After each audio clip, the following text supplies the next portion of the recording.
Need to track a different time zone in Windows Clock? Whether you're working with international clients, scheduling meetings, or traveling, Windows makes it easy to manage different time zones.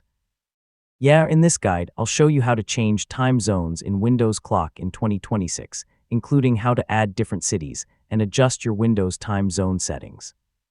First, open the Start menu and search for Clock. Select the Windows Clock app to launch it.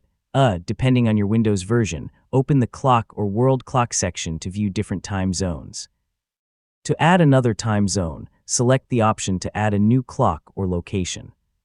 Search for the city you want to track, such as New York, London, Tokyo, or Sydney, and select the correct location from the results.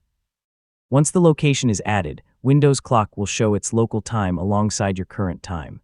Yeah, you can add several cities to compare different time zones and quickly see the time difference. If you want to change the actual time zone used by Windows, open Settings, select Time and Language, then choose Date and Time. Find the time zone setting and select the time zone that matches your current location. If you travel frequently, you can also enable Set Time Zone automatically when the option is available.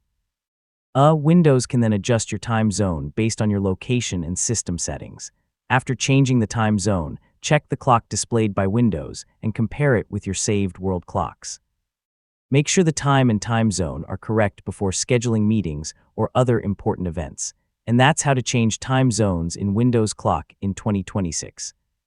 By adding world clocks and adjusting your Windows time zone settings, you can easily keep track of time around the world. Thanks for watching, and I'll see you in the next tutorial.